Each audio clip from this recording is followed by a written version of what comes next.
Three, two, one, ghost. Hey, everybody. Welcome to 321 Ghost. As always, I'm your host with a silent G, Kyle, and also, as always, joined by my pal Natalie. Hey, Natalie, how are you? I'm doing okay. I wish I was doing a little better. Oh, Jesus, don't do that. Do not start doing that tonight.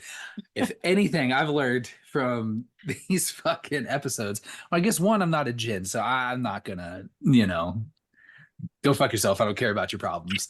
Um, But geez, I don't know. You don't need any sort of monkey's paw situation where it's like, I wish I was feeling better, and then I don't know.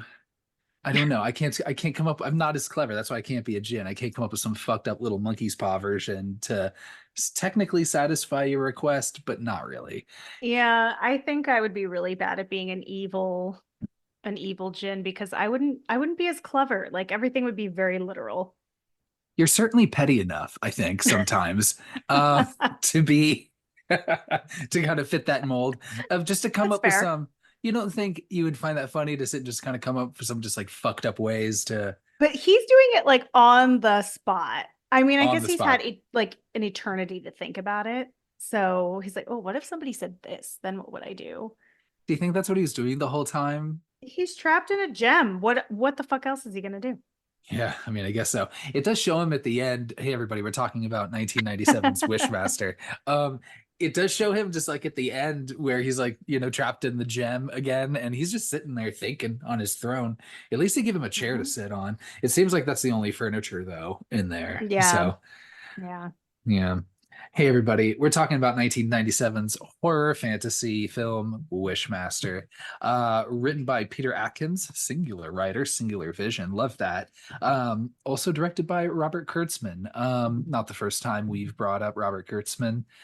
Of course, we brought him up during the From Dusk Till Dawn episode Mm. because I think originally it wasn't From Dusk Till Dawn. Like maybe I think it was like his idea first, or like he brought the idea. I brought it up in our From Dusk Till Dawn episode, but I can't remember. So just go That's back and all listen to you. that. Yeah, Um, this dude, industry legend. Can we say that? I think so. 100%. One now, maybe not so much for his directing. I did look through his directing credits. This looks like it's probably the best movie he's done. Now, granted, I Oh, haven't okay. seen the others, but judging from the DVD covers, ugh, yeah, this one's probably the Looking rough. I didn't even look. it's looking pretty rough. So, but I mean, gosh, this dude's really known for his special effects. Mm. Everything from who, okay, here's the things he's been involved with: From Beyond, Night of the Creeps, Nightmare on Elm Street, Predator, Evil Dead 2, Halloween 5, Nightmare on Elm Street 5, fuck. Bride of Reanimator, one of the Exorcist movies, Misery. I'm sure he had something to do with that leg that got fucking busted the Ooh, fuck up, I'm sure. ooh. Geez. Army of Darkness. Did I mention that already? No. Wes No, Craven's New Nightmare. I mean, and I'm just like so cherry many good picking ones. stuff. Yeah. Oh yeah. And he was also he did makeup effects for Scream, even though I don't remember Scream having so much I of there's enough. There's enough blood. No. I think I've just been pretty desensitized to gore, to like really graphic violence. Yeah, we both have. Yeah, like I can sit and watch a movie like Terrifier, but then be like, yeah, but I also saw someone's fucking skeleton separate itself from his own body while he was still alive. And Um, the other really amazing thing about this whole thing with all these crazy things that happen in this movie, did you look up the budget? it's like pretty low. It's like 5 million. It's $5 million. They stretched that budget. Usually it comes at the cost of other things. And I was thinking, well, one, geez, you've got the gore. That's probably where they spent the majority of this. The second is probably licensing that Rolling Stones song at the end. Um, you barely plays in the background. And I don't know, usually with movies like this or the jokes, just like everything was spent on the effects, none of it on the actors. But I don't know. I think everybody does a great job and Oh yeah, everybody knows exactly the movie they're in, absolutely. which I think is a good segue to talk about the actors in this movie. Now, you have, let me pull this back up again.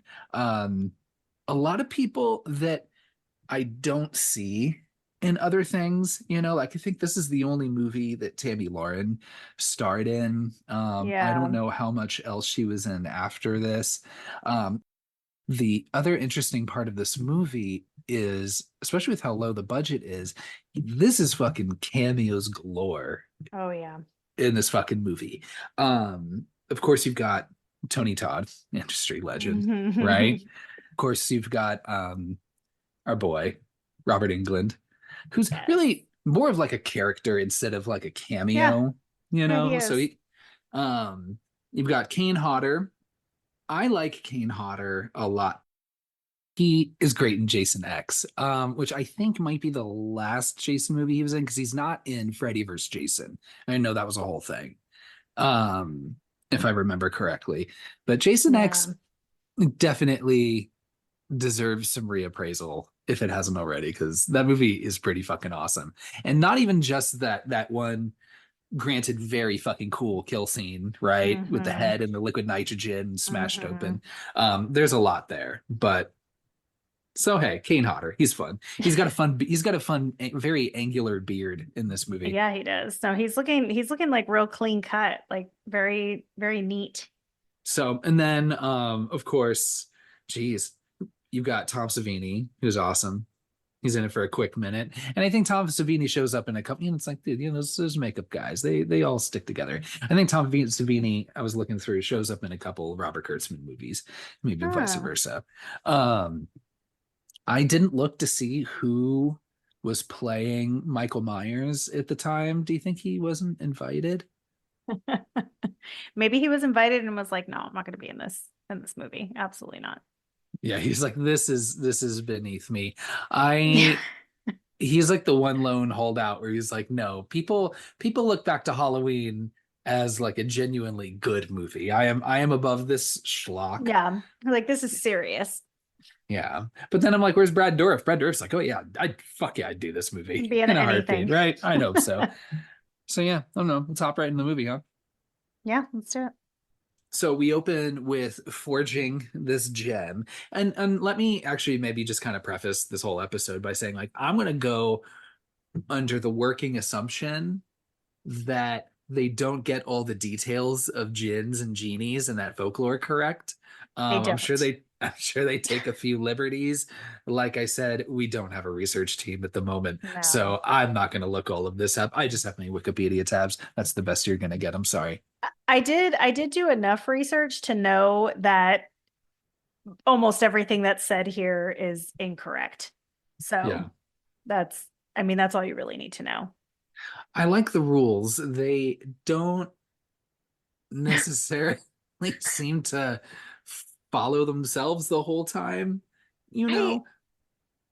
Okay, how about this? Before we hop into this movie, Sure.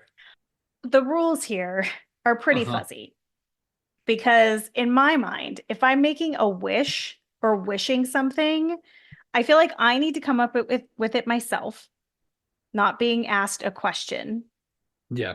Like if you say like, "Oh, Natalie, like would you like something to eat?" And I'm like, "Oh, sure. I'd love some spaghetti." That's not me wishing for spaghetti. Fuck you. You asked me if I was hungry. Like that's insane. But I didn't bring up spaghetti. You did.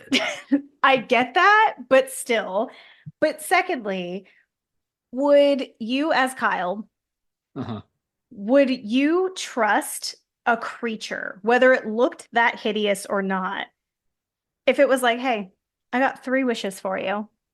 Okay. There, he could say there's no consequences. Maybe he implies that there's consequences. Like, would you just go for it? Or would you want answers? Do I have to wish for more answers? You do not have to wish for more answers. Hmm. Yeah, I mean, like, of course I'd consider it. And those are definitely like a lot of my thoughts. There are no rules, is what I'm saying. Like, I just don't think that there's real rules to this. He is very forthcoming with his information, yet also very withholding when it comes to Yeah. the monkey's paw nature of him granting wishes. Mm-hmm, Um, mm-hmm. Now I like that this Jin is just, yeah, pretty petty, kind of Oh, shitty. yeah. He's and pretty funny. He definitely has a sense of humor. He's enjoying what he's doing. Oh, You yeah. know. Like, good for him that he can have like the same job, role, whatever, calling, whatever you want to call it, for just all of time and be like, I enjoy what I do. Like, I really love it. So he needs to do a few different things. Hmm. So once he is freed from his receptacle, The opal. the opal, sure, this gem of sorts. Um, Now the rules are the same that you need to just rub on it a little bit for him to pop out. Which is also total bullshit. Like, I feel like he was already awake when she like breathed on it, Yeah. right?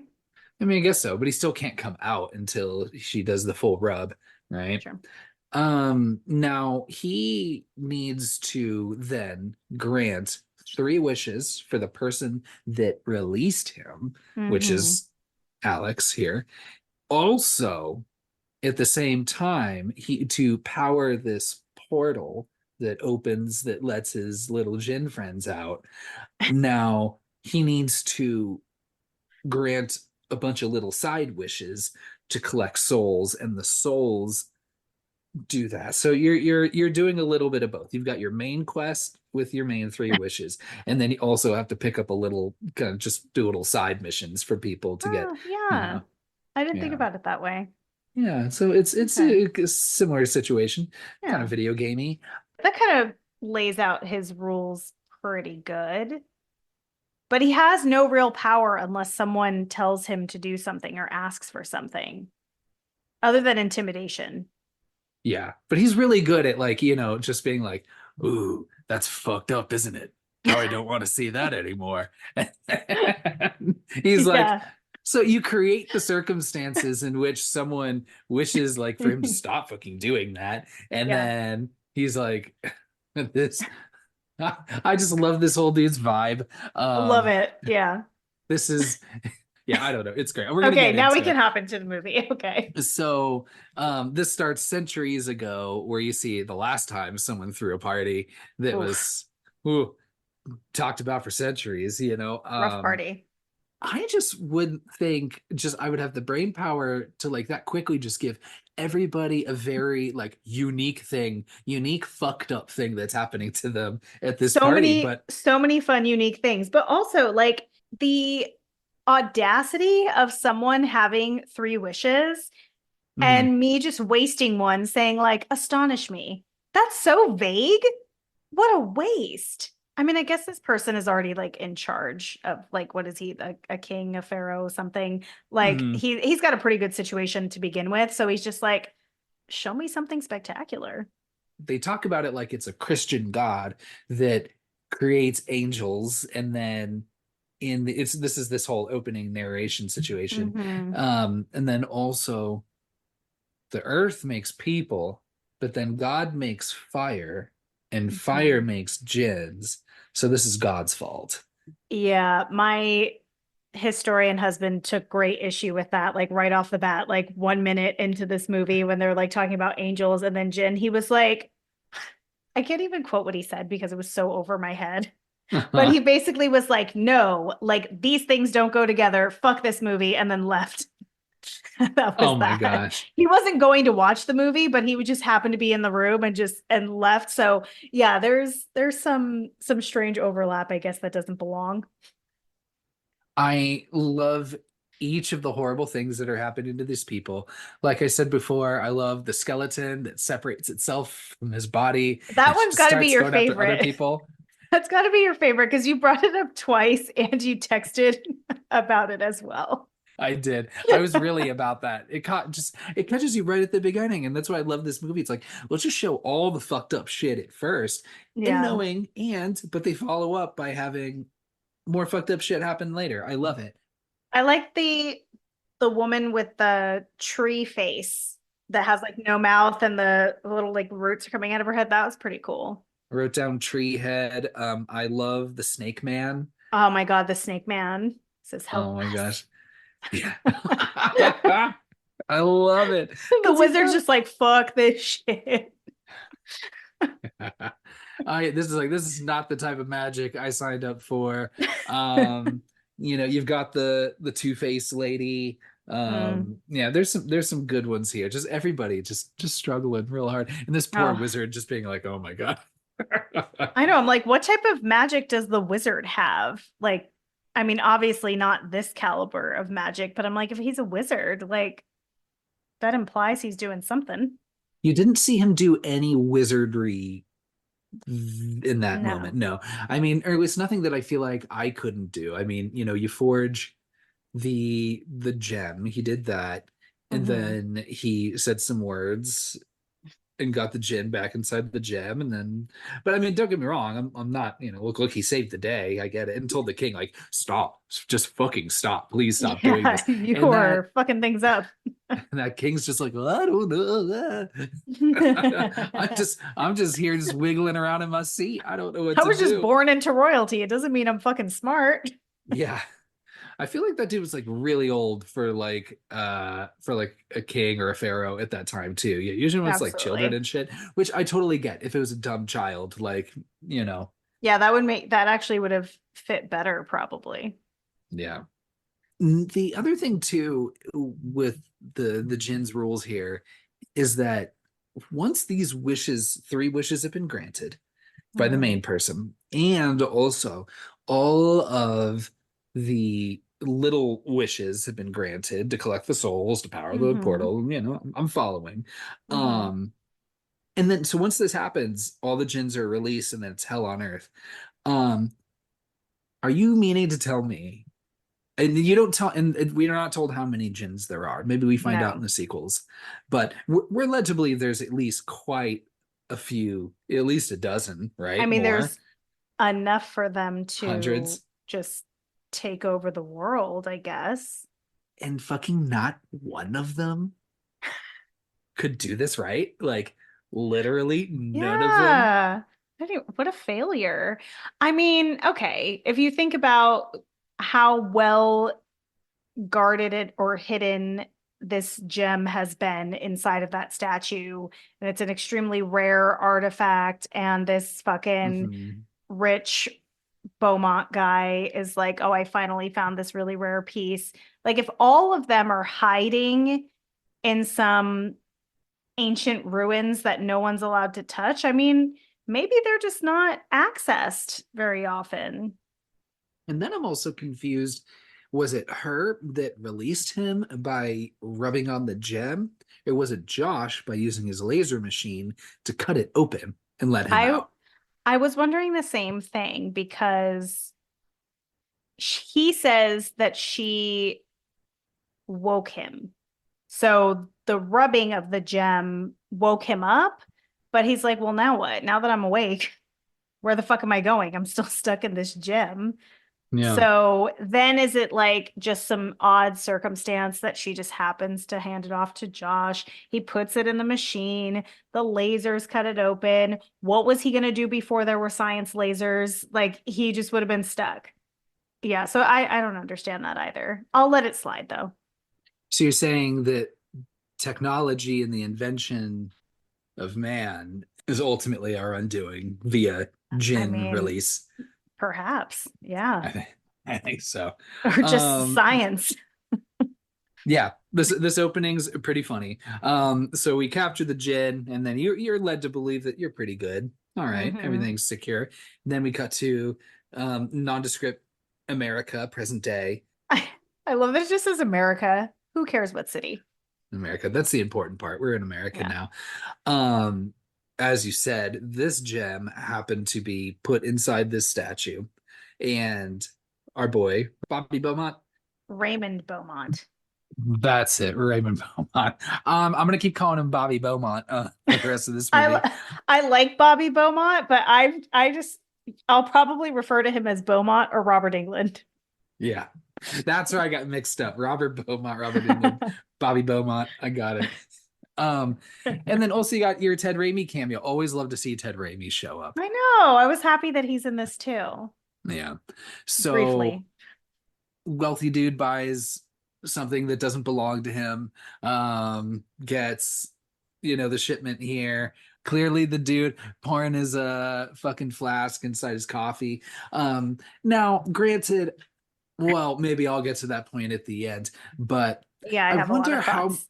I wonder how much of this was all due to him just sneaking a little drink on the job. Just take the edge off. Yeah, I thought about that too. I feel like definitely skipping to the end here, but I feel like it was a real risk to know that he was just really good at operating that machine, whether he's sober or drunk. Like, what if he was just never properly trained? Like, sobriety may not be the problem here. I mean, I think if he watched or paid attention to the safety training videos, you would know, alcohol or not, don't put your drink on the fucking machinery. Right? Because at the end, his cup's still there, and I'm just like, no, dude, get your fucking coffee off the fucking handles, dude. It wasn't the fact Yeah. that it was alcohol, and me, hey, look, I'm just saying, drunk or not, I'm clumsy. I knock shit over all the time. That's why I keep all of my drinks definitely as far away from me as I can, especially, yeah, come on. Meanwhile, I Um, have like a full glass of water and a can like inches away from my laptop, but I won't knock them over. Tempting fate. Yeah. Well, because you're not drunk or you're not that drunk. No, So then the it's a fun little kill with Ted it Raimi. really is. Yeah. I forget what he says. He's like, what part of fucking asshole do you not understand or whatever? And just drops the box right on top of him. Why would you go and stand directly underneath it if you can tell someone is not doing the best job Yeah, with this fucking thing? So that's kind of on him. he kind of had it coming, but also the reaction of the crane operator, how he kind of he holds his like hand to his head and does this very like ay ay ay after he just Not smushes again. the guy. Yeah, like it felt very like, oh God, I can't believe I squished someone else. He's got to go to the whiteboard and erase the number of the days since last person smash. It's been 0 days since we squished someone on the dock. God damn it. We were at our streak. We were at 8 days straight. And then this guy kind of like, I don't know why he reminds me, but he's got this kind of like Bobcat Goldthwait kind of look to him a little bit. This other guy, Etchison, the one that Yeah. finds the Mm-hmm. the little gem. I don't know. I guess I don't blame him. He's like, well, this is a pretty chaotic moment. I'm, going through the rubble of statue and body parts, and there's not enough blood all over the place, There to isn't. be honest. There needed to be blood just all over. And then he does find this little gem, and he's like, maybe probably wiggle that out. That was a big risk that he took because apparently no one knew it was there. But had someone known, like if Beaumont was aware that there was a gem inside of there, he would have been like fully investigating them. Yeah. So I that was a big risk that he took and then ended up selling it for $200. What a fucking moron. Like, Yeah. come on, man. Ugh. He should have taken it to the auctioneer's place instead of selling to the pawn shop. Yes. But of course, you know, what have you, High so risk. High risk to do that though. but so yeah, sells it to the pawn shop. Good point. Cover your tracks. And even though it doesn't really work, because like literally this random ass woman can like track this dude down really Yeah. quickly. Yeah. She's just well connected in the auctioneer world. Yeah. Um, so the high price antiquities. Uh-huh. Um, where so we've got this pawn shop owner that then takes the jewel over to Regal Auctioneers, where Shannon and the main lady, Alex, don't mind me, Yeah. work. We're also introduced to probably my favorite side character, which is Nick.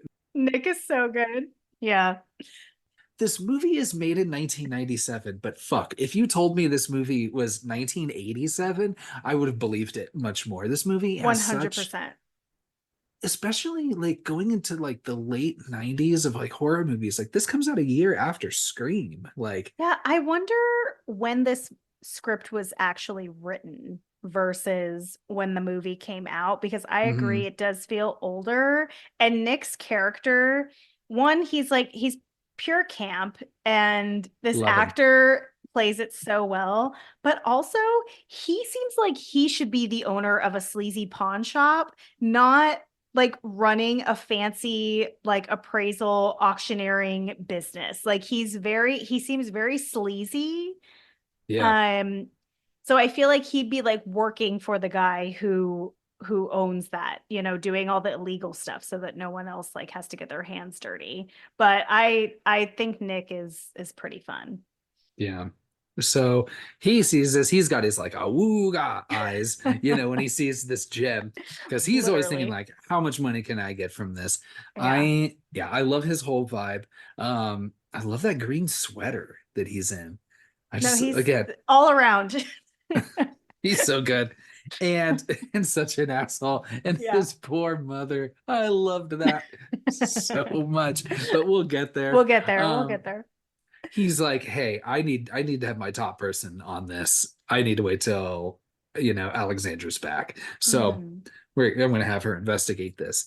And then this is when you are introduced via tennis to Alex, as well as her friend Josh, her best Uh-huh. friend Josh. Uh-huh. Oh, Josh. Oh, Josh. So you are led to believe that about 6 or 7 weeks prior, Uh-huh. she ended it with some man or person, Yeah. whatever, Some and rando. some rando, and fucking this friendzone bullshit, right? Where he's like smelling blood in the water, right? And he's fucking like, oh well, maybe it won't be a hot dog in a ball game, blah blah blah blah blah. How old do you think they're supposed to be? I think they're supposed to be in their 20s, Like in late their late 20s. 20s? Yeah, that's Yeah. what I was thinking too. They still feel older than we are to me from watching this movie as a kid. Yeah. But the thing that bothers me about Josh, and there's a lot of things that bother me about Josh, but like Josh, Josh. If Josh. you've brought it up this many times, Homegirl does not want to go on a date with you. She's like, oh, I don't want to ruin things. We're friends. It's so rare to find that. Yeah, exactly. So go on a date with him, bitch. Like, no, she's not interested. So Josh needs to calm down. Apparently, I do too. But also, your way of trying to like be flirty and cute is putting your sweaty ass tennis hat on her head. Ew. Ew. I'd be furious. And the way like he like does that, it just puts his hands on her face. I'm putting my Ugh. spell on you, Ew. Alex. I'd be like, dude, you need to step your game up because this is bullshit. Yeah, I was pretty upset that in the end she like ends up with him. I don't like that. Just because you don't want someone to die doesn't mean you want to fuck them. Like there are plenty of people that I wouldn't wish death upon that I wouldn't fuck. So or be in a relationship with. Like she's like, oh gosh, you know what? I was just so upset about his death that now you know what? I will go on that date. Why not? Yeah. She's all of a sudden just in love. I'm like, absolutely not. If it takes someone dying for you to realize that you're in love with them, you need to find someone else anyway. Yeah, and just for some backstory too, there was a fire. Always seems to be some sort of a fire that you don't see that happens before the movie starts. Um, she manages to, I guess it's all on her to save her family because she saves her sister somehow, but then doesn't save her parents who both die in this fire. And she tells Josh, like, well, I don't want to date you because you're my best friend. I want to cherish that. I don't want to ruin Mhm. that, because I've got some trauma when it comes to loss. To be fair, Josh is like, well, I'm not getting burned alive. Yeah. I'm just now being your boyfriend, maybe. I don't know. But Josh, come on, get the fuck out of here. I Yeah. do love he leaves that fucking hat on her, gets in his convertible, and then just like this ass rocks just starts playing and he just peels out. He's like, think about it, Alex. And then Yeah, just like ew. Ew. Josh, it's if you're awful. wondering, like if he could watch himself in this movie, he'd be like, "Oh shit, no wonder why I'm not getting laid." Like he feels like a creep. Like they're just not best friends to me at all. Like I, he's been wanting to fuck her since day one.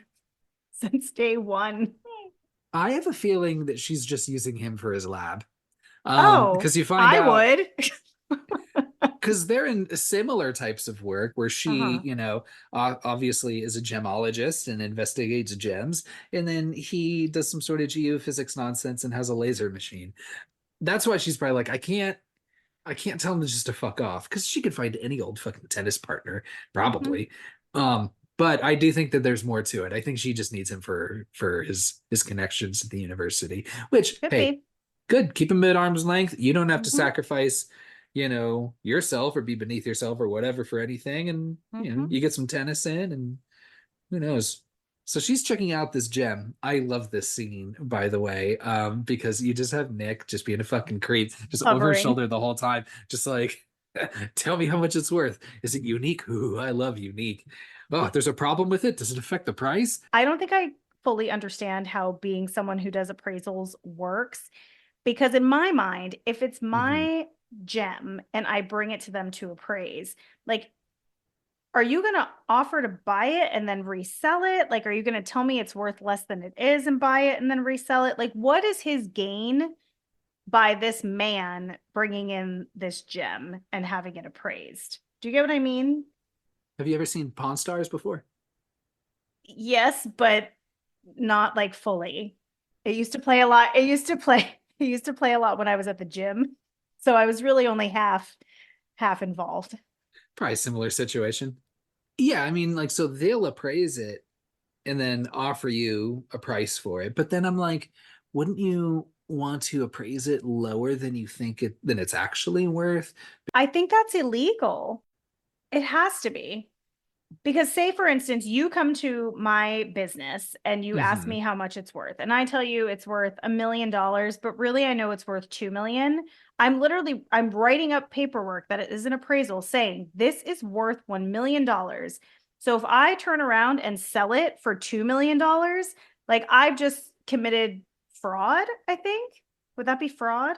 Is that what fraud is? No, no. Wait, hold on. If you're the seller and you sell it for $2 million, even if someone gave you a No, signed, okay, if you're the No, appraiser and if I'm also the the seller. appraiser and I say it's worth $1 million, I'll give you $1 million for it because I Yeah. know it's actually worth $2 million.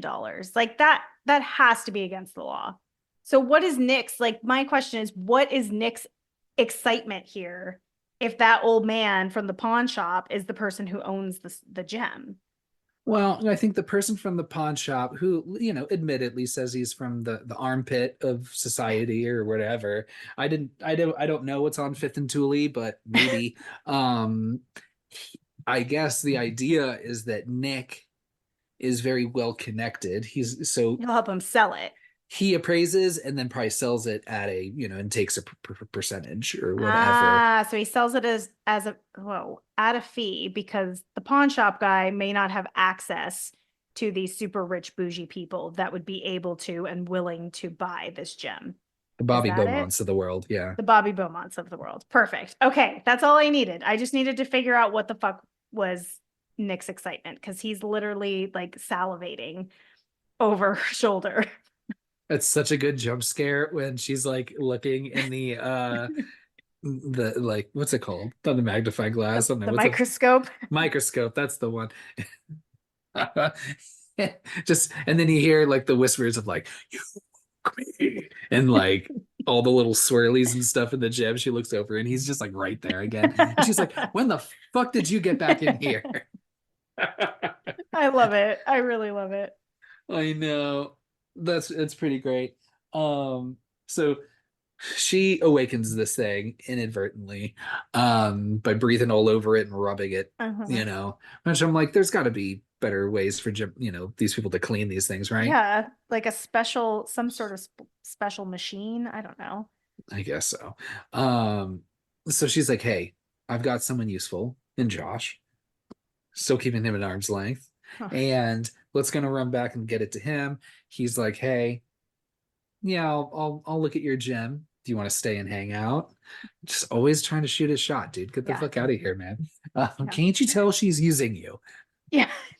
She's like, you tell me more about this gem, and we'll see about that hot dog. Yeah, and then yeah, You like yeah. that? So I was also confused into thinking she had children because she Why? well, 'cause she keeps referring to my girls, and I was Oh my thinking, gosh. but she's not like a teacher at the school It- like coaches generally are, also okay. teachers. I I have a lot of issues with Alex. And one of my issues with her is that she does too much because I I am a full-time working mother and that keeps me busy as fuck. I don't need to be a gem appraiser, have tennis as a hobby with my thirsty ass best friend, and then also coach these random girls. What are you volunteering? Do you get paid to do it? Is it just a fun hobby? Have you ever played basketball? Like, is she like a retired basketball star? Too many things. It's too much. I I can't with Alex. I can't stand that she does so many things. Meanwhile, there are people who have more hobbies than her. Gosh, I mean, yeah, 1997. This was the time that WNBA was founded, so it's not like there were really any professional pathways outside of like college ball, right, for women. So that makes sense. And then she would just be, she'd be like coaching like high schools and such. It's not like she had, I don't know. And I don't know how many years she was removed, right? So she's probably in her late Yeah. 20s, so probably a few years out from, maybe playing like college ball. So she's already too old for the draft at this point, so I guess I get it. But she's probably volunteering, is my guess. But it also is Yeah. weird that her sister like shows up to watch her volunteer, and they're not like games that they're playing. No. I'm very confused by a lot of this. And like I said, I halfway through the watch, because she refers to them as her girls twice, I was Yeah. thinking that she had children, and it's like, That's so oh, funny. she I that never occurred to me. I'd like she never volunteered. thought that. And I think it makes more sense that she volunteer coaches her kids basketball team, right? Maybe. I mean, I mean, it's not that big a deal, a but lot of teachers and coaches like will say my kids when they're talking about their students or like the players of mm, their team. Like I've heard that like language used a lot with my son's teachers. They'll say my kids. Um but the whole point of her really the whole point of her coaching this basketball team is just so we get that metaphor while she's coaching, or like I'm sorry, not metaphor, that foreshadowing of how she's yeah, going to defeat this Jin. this just isn't the first time just some sort of basketball adjacent metaphor to destroy some sort of ancient fucking evil malevolent deity or whatever the fuck. What other um movie are you referring to? I guess I can't think of any off the top of my head, but I Space just feel Jam, like Space Jam, maybe. Yeah, that is true. the Monstars. Yeah, those are kind of gins. They look kind of similar. Just one So is, cute. instead of taking the face off that cadaver, they just like just wearing the skin Steal powers from of NBA Patrick Ewing. players. Yeah. So while we're at this basketball practice, what have you, Josh is using his laser to open this thing. Um, No, that wasn't his intention. He couldn't open it because that would destroy the gem and ruin the value of it. what did he want the lasers for? I think he was just like scanning it with the lasers to look for like something inside because she said that she saw like an imperfection or like a blur in the opal. So he wasn't trying to break it open. Why the fuck Hmm, would he want to do that? Do I you don't have know. any idea? Nick would be fucking furious. That's what I would think. That I was so confused by all of this. So you've got Dr. Josh, Uh-huh. who, no, you're not fooling anybody. I like, you just put a lab coat and just put glasses on his forehead and be like, oh yeah, he's a scientist too. Yeah, I'm of like, no, course. you're not. I see Yeah. right through that. Just like that opal. I see right through you, bro. Um, so this is when the gin bursts out. And I'm sorry, I couldn't stop laughing. Oh, Um, little baby Jin. He's so cute. do they all start as little babies? Like Donald Sutherland and Buffy. Also, cameo alert. This is allegedly Vern Troyer. Yeah. Yeah. And he was having a great time at the like late 90s because of Austin Powers. He's so Poor cute as a Josh. little baby. And Josh is like, is there someone here? Like, what the fuck is that thing? Just crawling towards him. I love it. With his little And baby arms. his little baby arms and his little baby squid things coming out of his head. Oh He's my hideous, God. but he looks great. And he, yeah, I know. I love it. And he just does his first little, like, oh man, hurts, doesn't it? Bet you'd like that to stop. He reminds me of another 90s movie. You ever see Major Payne? I brought up Major Payne You've brought before, up right? Major Pain so many times. And yes, you ask me every time if I've seen it. Yes, Kyle, I've seen it. Shit's so good. When, yeah. When he's like, he offers to fucking like break his finger, to Oh not my have to think God. about the pain of the other thing. Um, it just, it's just always, yeah, this just monkey's paw fucking nonsense where he's like, oh man, looks like you're in a lot of fucking pain. Do you want that to stop? And then, but yeah, I This is another situation in which I'm like, if I saw that little baby monster with that man voice and those red eyes, I'd be like, I guess I'm gonna die on the floor next to this little monster. Maybe it will eat my corpse afterwards, hopefully afterwards, and not right now while I'm still breathing. Because in my mind, no matter how desperate I am, if someone says, if I'm like near death and you say, do you want me to stop the pain? I'm like, oh, they're gonna kill me. Like, absolutely, they're gonna kill me. yeah. No shit. So this is kind of a nice way to like set the stage of how much freedom he really has in these wishes. Like, because he just asks him, "Do you want the pain to cease?" And he's like, "Yeah." That's not a wish. He answered a question. And then he causes him more pain before killing him, right? Yeah. But technically the pain did cease afterwards because he's dead. Technically. Technically. Let me just kind of bird's eye view this a little bit again. And so let's say all this plan goes into fruition where he gets all the wishes and gets all the souls, opens the portal, Mm-hmm. right? To let all the jinns go free. Are they all going to be a bunch of little babies like crawling out of here? Like, are they gonna have to do the same process to gain their Yeah. strength that this Jin did? Honestly, I think that would be more terrifying than if they were fully realized Jin like coming out, because it would just be a bunch of them just like crawling around on the ground, probably like eating faces and doing whatever they please. Yeah, I just feel like that would be very underwhelming to have the portal open and then just a bunch of little just crawling, just fucking toddlers out because they kind of just wiggle and worm on the ground a little uh, bit. yeah, Yeah, no. I love that. And then so him killing Josh gives him power. It's kind of like the mummy a little bit, Oh yeah. where he keeps just kind of like And tearing off Hellraiser. faces and shit. Yeah, and like each kind of kill or whatever like makes him Hmm. stronger.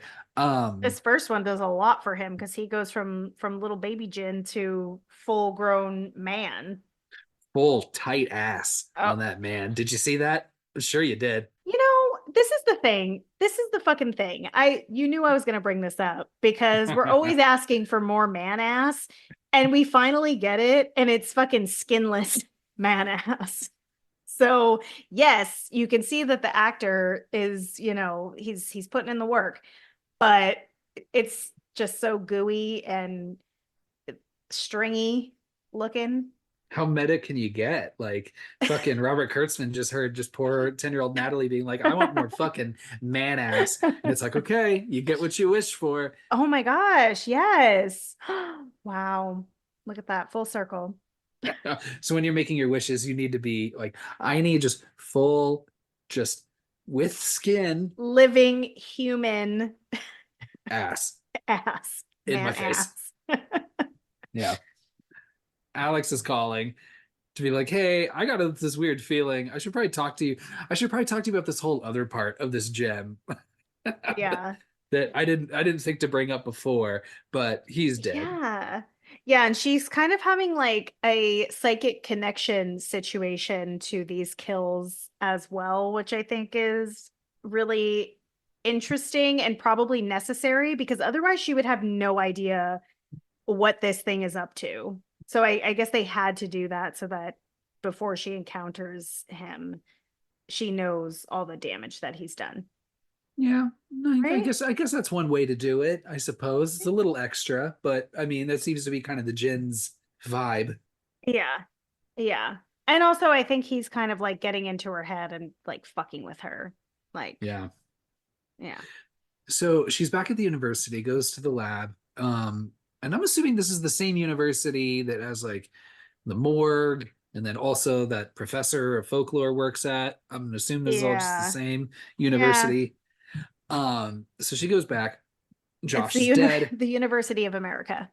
Yeah, the University of America and America U. You can, I'm sure I've seen some sort of late night, mail in application situation. So you're also introduced to Detective Nathanson here. Hmm. Who's like, how the fuck do you know this dude? And she's like, he's my best friend. And I'm sure you could even hear the lifeless Josh go, oh, when she goes, it Even was my still, best friend. he Yeah. was like, could she have not just said, like, oh my God, the love of my life? Yeah. What he was hoping for. So you meet the detective here pretty quick. Who's Okay, like, I think I said that there was no one that I thirsted after in this movie, and I take it back. Tony Todd aside, I think Nathanson, he can get it. He's a pretty good looking guy. Yeah. Give him 5 boos. Rico Ross. He was also in Aliens. Oh yeah. And then we just get like, I don't know, there's a few basically the gin's loose and he is now just on his soul collecting Oh, he's having a situation. time. I love all of this. So the Oh my first God, so is good. this man outside the pharmacy. And man, this pharmacist really, he didn't have to be such a fucking prick. Both the pharmacist, like, okay, the pharmacist is a dick, yes. Yeah. But the pharmacist and this dude are just, they're going at each other with just really outdated Yeah. insults.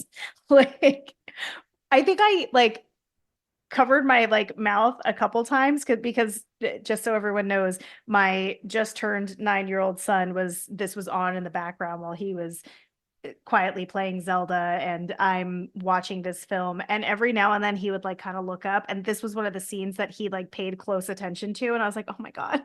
Please don't say." I was like, "Please don't say anything that these two men have just said. They're terrible." Funny how kids can just be in their own world but then they just happen to be just hyper fixated on the one thing you don't want them to The do. worst things. Yes. I mean, given Yeah. like it's a rated R movie and he was in the room and I'd seen it so many times that I was like, I'm okay with him seeing everything that happens in this movie, but I definitely didn't remember those specific insults in my brain. This is pretty funny where yeah, he's like hurling like all these insults and then goes back to the alley. The gin's there, just getting warmed by the fire, just hanging out. And he's like, do you mean to enact those actions in which you just spoke so freely and so descriptively, or I whatever the like your fuck? Jin voice. It's pretty good. Yeah, he does. The trick to the Jin voice is to add an at the end of each of your sentences. So if you go, "Do you need any wishes? Yeah, that's pretty good. I like it. Do you wish to not see this right now?" Kind of situation. And and of course, the guy in the alley, he's just like, "Yeah, yeah, absolutely. I fucking meant every fucking bit of it." Yeah, he's super chill about it. He's like, yeah, fuck that guy. Yeah. And then he's like, "So, what would you do to, so what? You want to how'd you like to see that inflicted on your enemy?" And I do appreciate that even where this man is probably feeling very heightened, very slighted, very angry at this pharmacist, Mm-hmm. he still Mm-hmm. backs up and he's like, I mean, maybe just cancer, Yeah. Do you we know, think like is that what cancer looks like accelerated? I guess, because What the fuck. fuck? He's Tom Savini is in that pharmacy as well. I never noticed him. It's very quick. And the pharmacist is busy complaining about welfare. Just being an Yes, and asshole. food stamps. Yeah, he says something Yeah. about welfare and food stamps. So you don't get a complete sentence out of him, but you know the vibe. Like you Oh know yeah, where yeah. what he's doing. So you're kind of like, ah, fuck him. He's dead. Who cares? You Yeah. know? Um, and he's really the only person where I'm like, yeah, yeah, good. Fuck him. Kill him. Who cares? Yeah. Everybody else, nobody else deserves this. I am assuming based off of like the souls that we see in his little gem Uh-huh. that the pharmacist is not included in that. Like if you're just a victim of someone else's wish, your soul is not taken, right? That's safe to assume. Probably, yeah, probably not. What about Josh, where he kills him and grants a wish for him? Oh yeah, he that counts as a wish. Absolutely. Mm, okay. He said as you wish right before he killed him. I suppose so. Is Josh, I can't remember. Is Josh there like in the underworld when you're showing everybody getting Yeah. tortured? Yeah. Okay. Yeah, sure. Okay. Um, yeah. Even and once the dude sees what happened to the pharmacy, he's like, whoa, bro, I love that he no. puts out the cigarette. He's like, ooh, no, thank you, cancer. I know. I love that. Oh, and then I'm sorry. I just, like maybe just some residual, maybe I just miss smoking, Oh, he looks so cool when he's smoking that cigarette. And he gives this whole fucking speech to himself. I love it. Just taking a drag of this fucking, fucking sidewalk cigarette, just being like, I told them there's a new person in the city, who feeds on wishes. And you're like, I love it. I'm here for all of it. If you've ever watched soap operas, he's having like a soap opera moment I love where that. the scene is still going on and everyone else has left or died and he's just sitting there just talking to himself like dramatically. I love it so much. 100%. And his little hood. I like his little hood and everything. Like the makeup on him is really good. Is it the actor Andrew Devoff that plays him in the makeup too? I would assume it is, but it's so hard to tell and he's got the red contacts and everything, Yeah, so it's hard to tell. And there's no one listed as like there's no one else listed as the Jinn, so I would assume that it's him. I think so too. That's why like it probably worked out pretty well when he was at that morgue and he was like, oh well, this dead person has like kind of similar bone structure to me. I'll just wear his face. Yeah, That's a pretty yeah. easy one. This works out. So because I wonder if he tried to fit on somebody else's face and was like, this doesn't fit quite right. This is a little too stretched out. No one's gonna believe I'm a human being. He's got Yeah. like wears his skin kind of like Vincent D'Onofrio and Men in Black kind of situation. Just Yeah. it looks much cleaner. It much much cleaner. Much cleaner. Also, great fucking effects to make that Vincent D'Onofrio look Oh like my that in God, that it's so movie. good. Oh my gosh. Um, so then like, who else gets, let's see. So the pharmacist is dead. And shortly after this, we have that conversation where we learn about the parents dying in the Like fire. exposition. Yeah, between her and her sister. Which goes on for Um, so long for how short this movie is. Like, I could yeah, not care less about the history of their family and or Alex. I just think she's the most boring main character, but this movie is so fun and exciting that it doesn't even matter. Um, but at one point, Shannon is saying to her, Josh's death isn't your fault. Girl, it absolutely is. a little It's bit. absolutely her fault. So you don't know what you're talking about, Shannon. You're not close enough to the situation. I'm gonna need you to zip it and just accept that. It's her fault. At the end when everything gets undone, I don't think anybody remembers what happened except for Alex. Because Yes. if I were Shannon, I'd be like, oh, this is what you were talking about. Totally makes sense. Maybe this is a little bit Yeah. your fault. Still, either way, probably should call that therapist. Yeah, like I mean, you don't need to just stop therapy. It's recovery is a journey, it can be a lifelong journey. And so, goddamn. I did like this tennis nightmare though. Yeah, with the dead Josh. I forget what he says Yeah. to her, but I don't remember either. He's probably still hitting on her, honestly. She's that's probably what the nightmare is really about. She's just like, ah, he's still yeah. still asking me out on a fucking date. And she's just sleeping like as if you're not in enough danger. You're just sleeping with lit candles at the foot of your bed. Like, come on.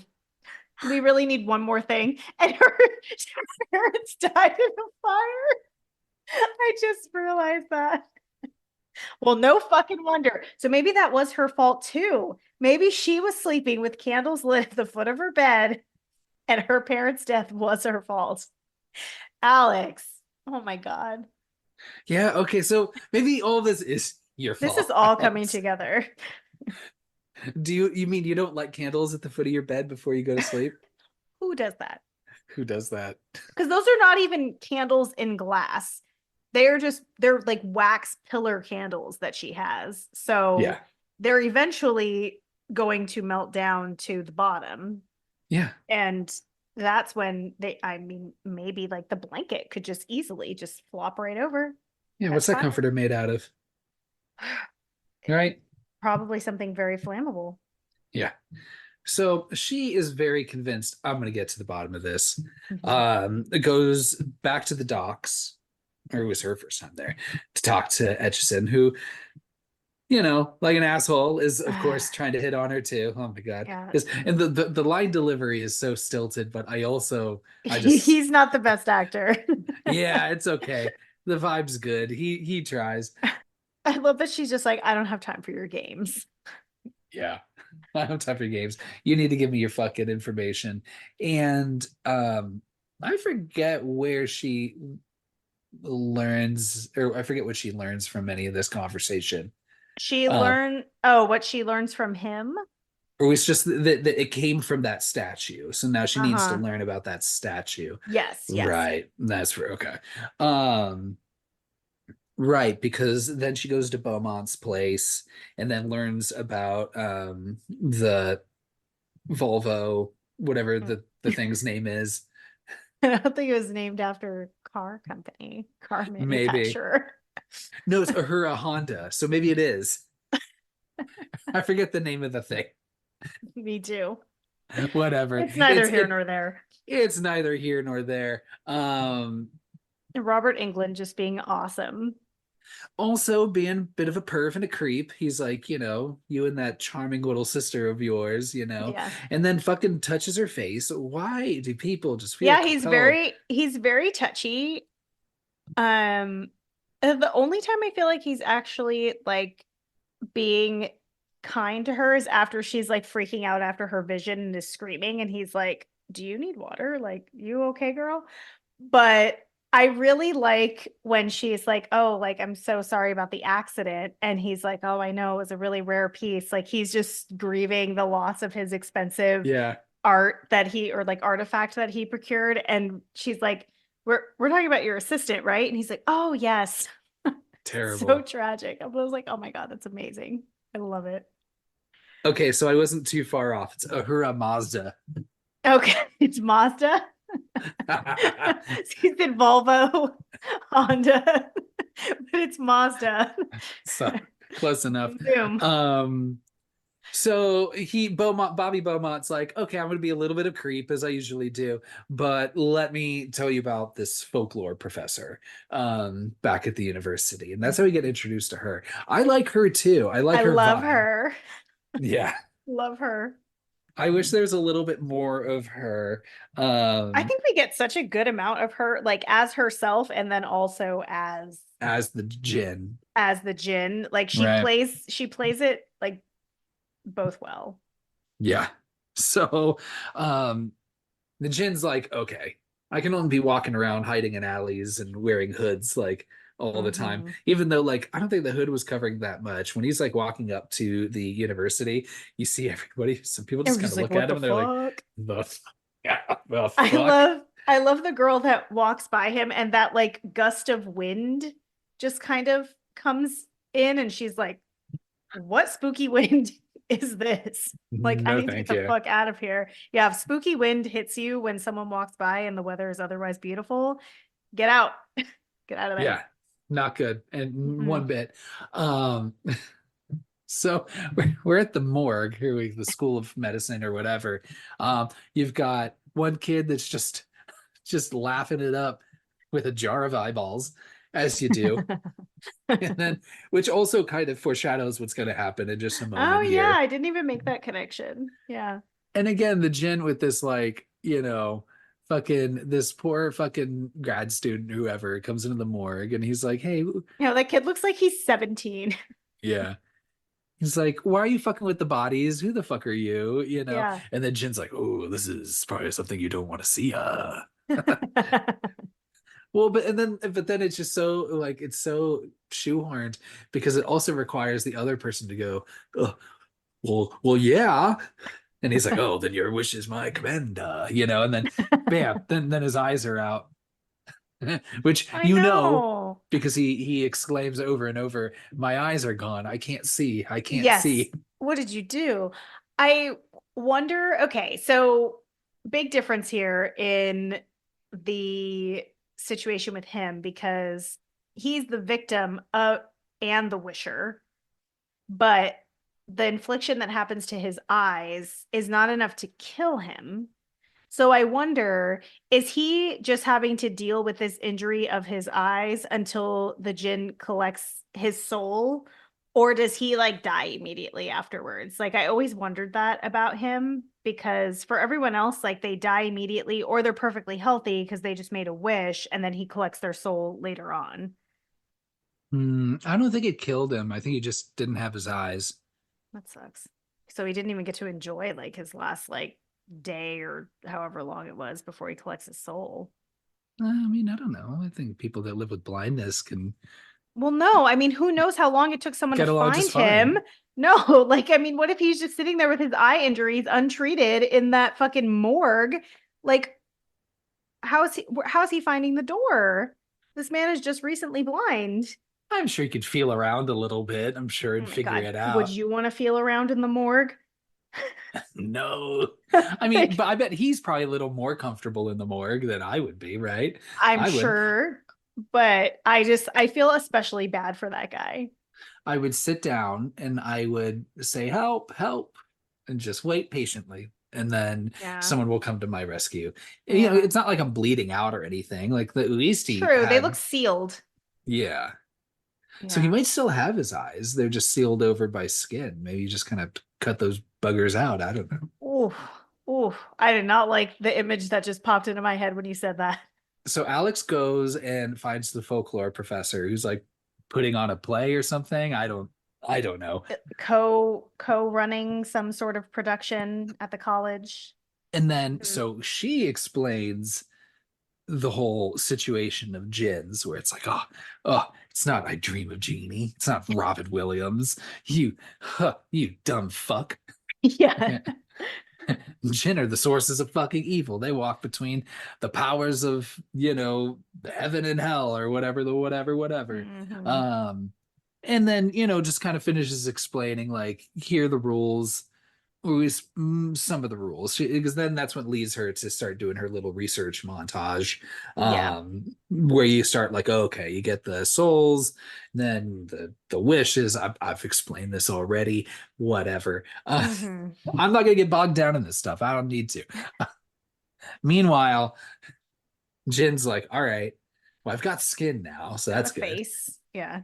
Now I gotta look good. Now I gotta put this little body inside something nice. So he goes, puts on a nice suit, it's looking good. This poor woman at the department store. She's so kind. Like, Yeah. I would just spare her just for being kind. Like, He was, he's so evil. both her and Shannon are so like immediately attracted to him, but he just gives off serial killer vibes like from the Uh, fucking beginning. That's what I'm saying. Like, while he's a great choice for this role, the reason why he's such a great choice is because he's creepy as fuck. Like, there's no situation in which I would think this man is attractive, especially based off of his behavior.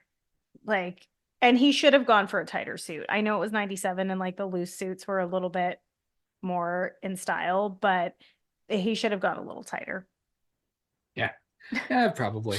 Um, but I did like the, ooh, I don't like being confined, too much of Yeah. that, To which I was like, I don't know, like, did you just like escape prison or something? Like, Yeah, that's I'd be like, what's going on? tell me more because I was thinking about flirting with you and now I'm not so sure. And then also, like, again, like this, like, she's like, here, he's like, do you want to be pretty forever? Yeah. And she's like, yeah, sure. But then even like, I No, she was like appreciated, she's like, no, that's life. Like, like you age and that's that. Like she was very realistic about the situation. I know, I liked Yeah. her. Um, but do you think like being beautiful forever, like, is that the same as like being that mannequin? Like, do people walk by Who that is way mannequin less and be beautiful like, than she is. Like the yeah, mannequin is like looks fucking weird. put her in a Yeah. painting? Yeah. Oh, that would have been good. Yeah. But because she was in a store, of course she would turn into a mannequin. That was my favorite kill when I was a kid because it was Yeah. like one of my greatest fears was to turn into a mannequin. Between that and then Mannequin 2 on the Move, I had major Oh, fears of being turned into a mannequin. oh, when the eyes roll back, it reminds me of like House of Oh, Wax, yeah, I did not like that situation of the eyes rolling back, but I feel so bad for this poor woman. Also, he puts the cash in her blouse. Like he's like cash or charge. Like which do you prefer? And she's like, I don't know, I guess cash. And it just like is in her cleavage. Couldn't have just pulled it out of your pocket, bro. You're about to fucking murder her. Don't be creepy for the last 5 seconds of her life. How can you ask him to not do that? He's going to be He's creepy so for the evil. No, that's the entirety of best it. part. Like anytime you think like, oh, somebody's gonna get out of this, like it never happens. He's such a dick. He's a great villain.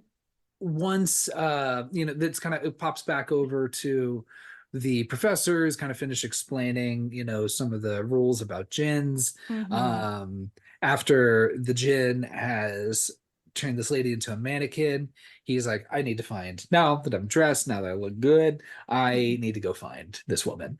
So he goes to the police station, and I kind of love this a little bit too. uh I love all of this. Even though I'm just like, okay, so I guess his powers, I mean, sure, he's got limitless powers as long as they're wished for, but he also has the ability to like make someone pull a gun and start shooting other people. Like, I No, feel but bad. but Uh-huh. the lieutenant wished for that Well, yeah, yeah. But indirectly. I mean, it was a loose interpretation, but I love that he's like this all-powerful being, but he still kind of has to like go around and convince people like, "Hey, I need this lady's address." yeah, Like he can't find her like intuitively or anything. Like he actually has to physically like do the legwork of like locating her. And maybe like yeah. did he check the phone book? Does he even know what a phone book is? Like was she listed? I was curious about just like a couple, like, not even just like cultural things, but yeah, like technology things. Like, he's been in that gem for hundreds of years, and he knows who Harry Houdini is, or like, He knows just a this. lot. Yeah, Yeah, I wonder if oh yeah, because his gem was like in that statue. So it's not like he was just like watching things happen over time.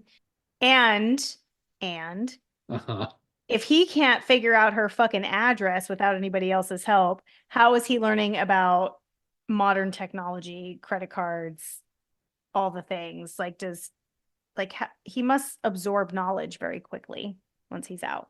I do like this scene at the police station though, where again, just like how easy it is to get people to just like Ugh, openly love just it. overshare with him. Love it.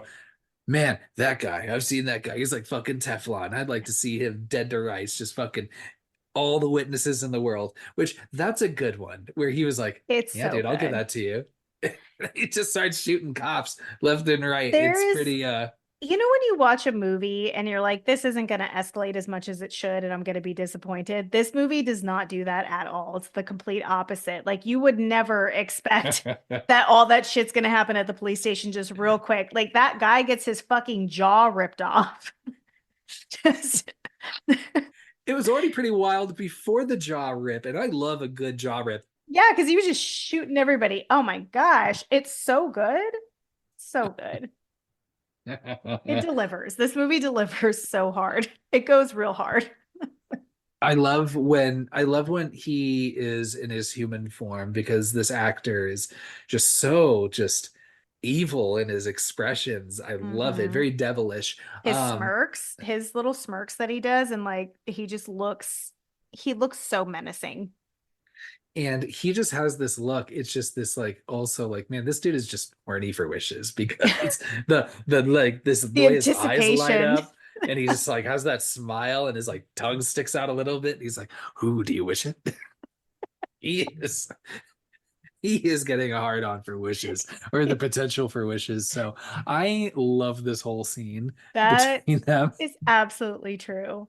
Yeah, when he's talking to anyone, just having like conversation, like because the only time he slowly does it is if he needs something out of them with like the address inquiries. So the way that he like volleys back and forth with people is really fun. And I like that you framed it that way, that he's horny for wishes, because it's so right. He gets the business card for where Alexandra works at the auctioneer place, heads over there, and this is where he runs into Kane Hodder, who is running security here. Hmm. Um, Perfect for that role.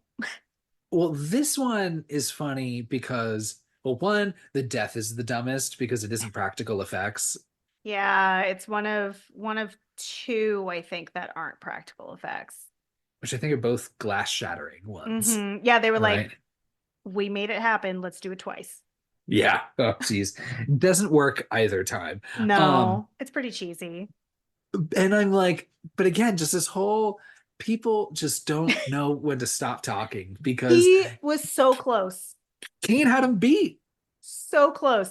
And it's so funny when he's walking away because his voice almost gets like smaller the way he says no.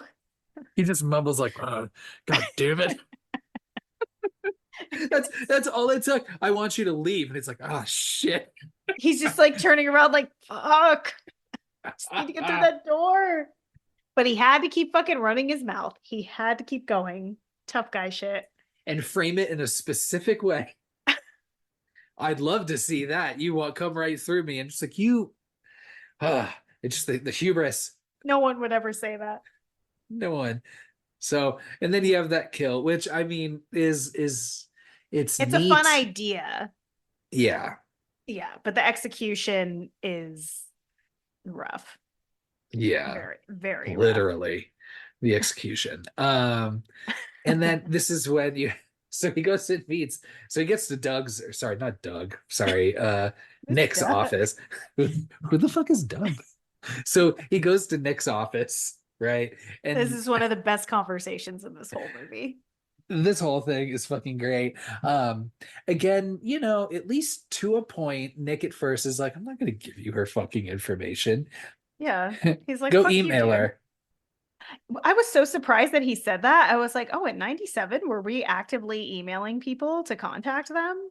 I mean, You've Got Mail came out like what, a year after? Yeah.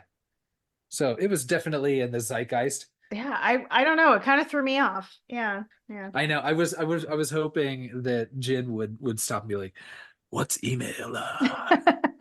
And then it's just him signing up for like an AIM account and get Just on the computer. Yeah, on yeah, Nick's computer of his dead body or something. I love it. Um, and then I also don't, of course, like he turns that one thing into gold and puts diamonds in it. And I'm like, I don't know if Mhm. that's exactly how like the value of like antiquities work. I don't think just turning it to gold, I Yeah. don't think that's where its value is. Usually there's some sort of historical context. I mean, obviously he's all knowing and powerful, Kyle. He did the math and added in some diamonds because he was like, oh shit, this thing's not big enough for it to be in gold to double the value. So I'm gonna add some oversized diamonds. He's like picking them up and like looking at I him. know. It's great. Yeah, this whole thing's pretty good. Of course, we all have our limits. Though A $1 million, even in million. 1997, that was the joke in Austin Powers, which was released that year Yes. too. It's like, He he says the limit is your imagination, and this guy goes for $1 fucking million. get out of here. No. But hilarious. Oh God, Do it's so you good. Do you sign away like your like life insurance like at the airport? Like, is that how that I works? I thought the same thing. We're all like, if y'all haven't listened to our Final Destination episode before, Please do. please do. It was our first one, so be kind. But also, we've established how afraid of flying we are just normally. And I have to say, if somebody handed me a life insurance policy to sign right before I got onto an airplane, I would be 1,000 times more afraid to fly. But I love how sweet and innocent this old lady looks. Like they cast the perfect person to play his mom because you're just like, oh no. You're like, no, this poor woman. And she's like bragging about her son. She's like, oh, Nick, he's my son and he's the owner of a successful business, like signing her life away. And then you just see the plane just real quick blow up. It's like a 1 second flash, like probably like stock footage of a plane blowing up. I love it. It's so It's good. it's really great. I think I would fly planes even less if someone at the counter was like, "Hey, can you sign this in case you die on this flight? In case something Yeah. happens to this plane?" I don't Yeah. know. No, thank you. I love that so much. Yeah, that's a really fun scene. Alex has been doing her research. She's got the rules. Well, because like, just like, hey, as I tell my girls in basketball, you gotta fucking know thy enemy, Um and she's at this basketball game. She's getting visions and shit. He's at this game Yeah. macking on the sister for a little bit, borrowing a cell Uh-huh. phone and all. I'm like, man, oh, never mind. I guess he needs her cell phone specifically. I'm like, you can't just like conjure up a cell phone. Or she's right there. Like, what are you waiting for? Um, That's what I was wondering mhm. why he found her. So why not just take advantage of that opportunity? And I'm wondering if it's because he wanted to make sure he tricked her into a wish or two before he reveals himself. That's got to be the only reason why. And he gives her a free wish too. That could have been three Mm-hmm. wishes already. Absolutely. They're like, all right, we're gonna do a wish, but it doesn't count for the portal opening. Yeah, he's enjoying the cat and mouse aspect of all of it. And I Yeah. mean, like he's obviously has an ego. Like he thinks that he's got this in the bag, that it's going to be easy, even though, like you said, none of them have ever been successful at this. And I really think that you could be. And I'm going to run this idea by you and tell me if I'm crazy. Okay. So, if he just granted her just some normal ass wishes Yeah. without this monkey's paw bullshit, like, I'm gonna, Yeah. because you're clearly demonstrating that the wishes are super fucked up, and then you're Mm-hmm. asked to make two more of these. Now you're an enemy. You're an enemy and Yeah, not a friend. why Yeah. don't you just start super nice and just Yeah. you track I shit with honey, not vinegar kind of situation, right? actually that would be the best possible way he could go about things. Yeah. Just shows up all just nice, Yeah. looking, maybe does something to look a little less demony at first, and he's just like, "Hey, do you just want like a few wishes?" He Yeah. doesn't, and you can tell he withholds information all the time Yeah, because he can clearly, lie. Yeah, he can yeah, lie and scheme. So yeah, why not? Why not be a Robin Williams type genie in this situation? I know. Absolutely. Nathanson calls and says, "Hey, uh, there's this person that's coming after you. Some weird shit's going on." But I think even before he even gets to even say anything, that's when he starts pulling all the souls from the people that made the wishes.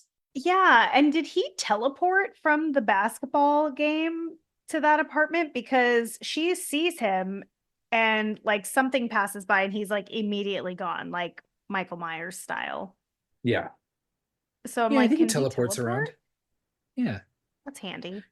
Remember like when she was driving over to Beaumont's place and he smashes in the window and she drives off and then he like is there already, like he's popping around. Yeah, okay. She's like, I need to go talk to this professor again. Shit's getting really wild. She goes to the Mhm. professor's apartment, and yeah, that professor's fucking dead. Oh my gosh.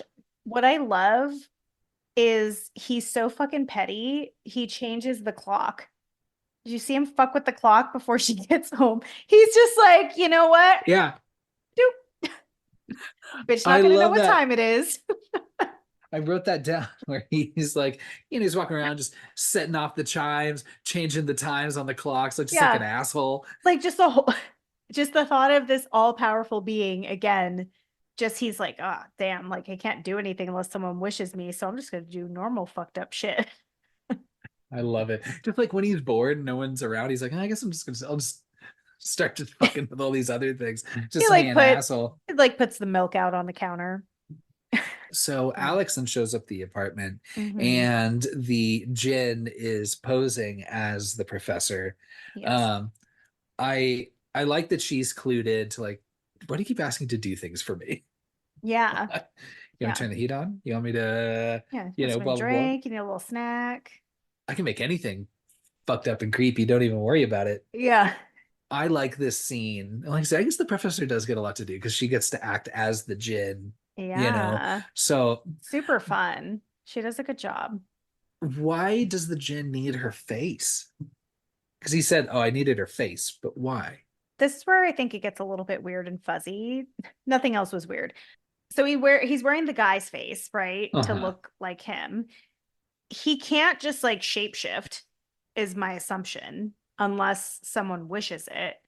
But he can Oh, rip okay. people's faces off and put them on and apparently have the hairdo and the body shape and the clothes and all those things. Like that doesn't really make sense, but I'm assuming that if he is able to rip someone's face off and put it on, then he can magically make himself appear well enough because he just snaps right back into the dude's face when he reveals himself for who he really is.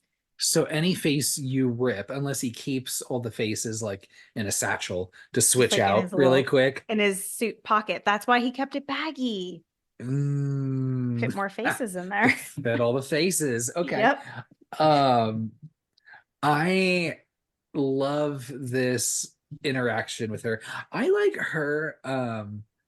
I like when she stands up for herself, and I like when she yells back at him, especially like in the way her inflections Yeah. when she just goes, "You lying sack of shit." Yeah, I will give Alex that. She's pretty great when she yells at him. I mean, really, what does she have to lose? Like she knows that she has to that he wants her to wish Yeah. and can't like he can't kill her.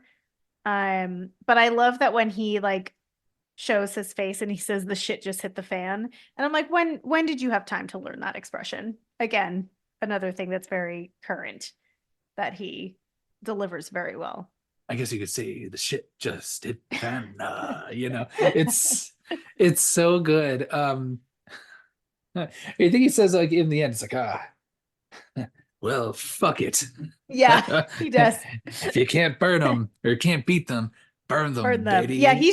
he's just pulling out all sorts of like more modern expressions. He's like, boy, I learned so many fun things to say in these last Yeah. couple days. He's like, I'm just gonna throw them all out on the table. I do think that Alex made a very risky choice in saying she wishes to know, I wish to know what you are.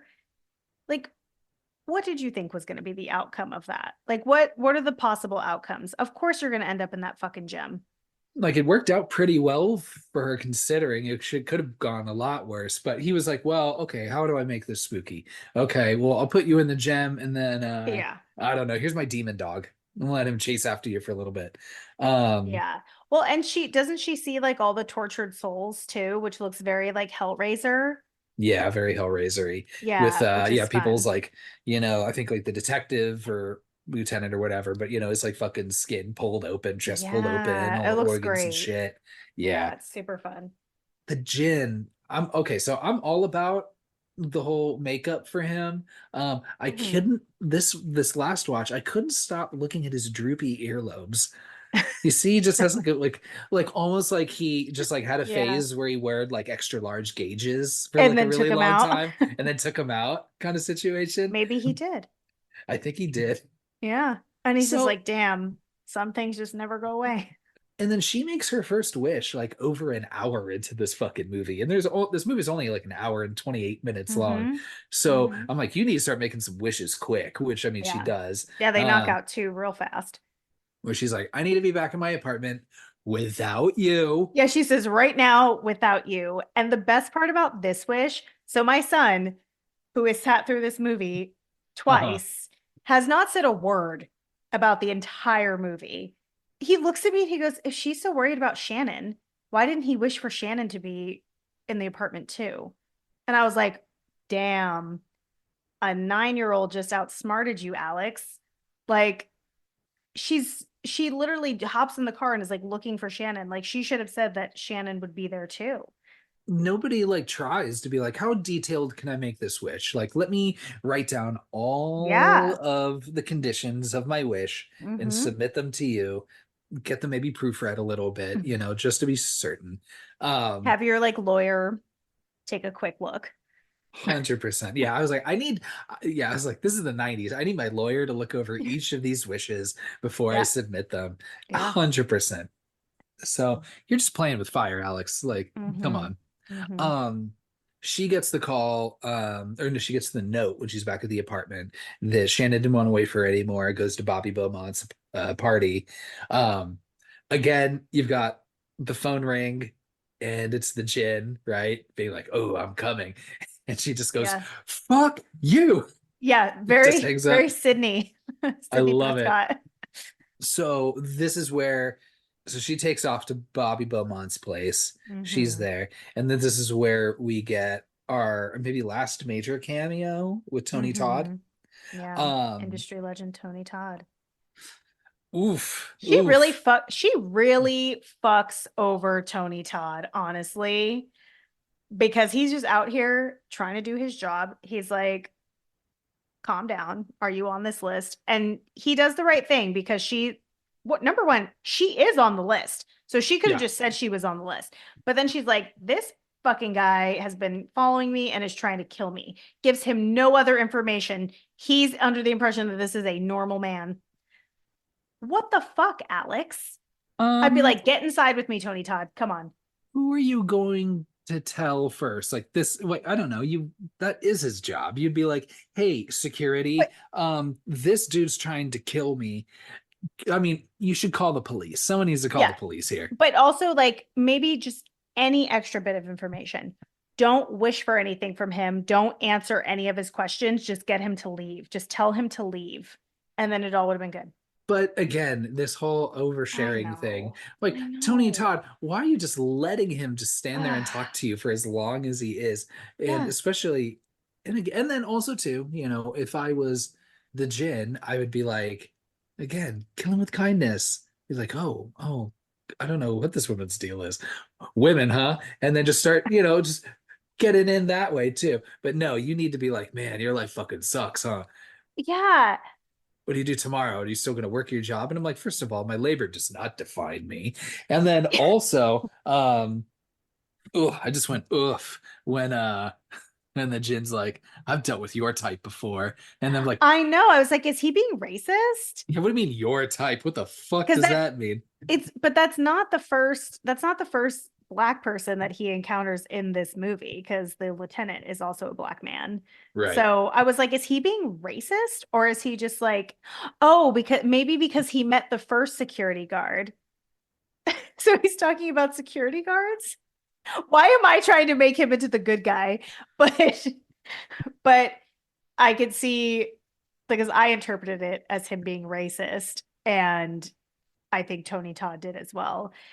And one thing that I really wonder before we get into the logistics of this wish, because I have a lot of issues, Uh-huh. is do you think they let Tony Todd choose his character's name? Johnny Valentine. Johnny Valentine. I'm like, Oh yeah. who chose that name? That sounds I like love it. some silly shit. Like Tony Todd was like, I will be in this movie if you let my character's name be Johnny Valentine and you let me say it on screen. 100%. Because yeah, Kane Hodder didn't get a name. No. And he was also a security guard. Yeah. Again, just oversharing. It's like, why do you need to continue talking to this fucking Jin?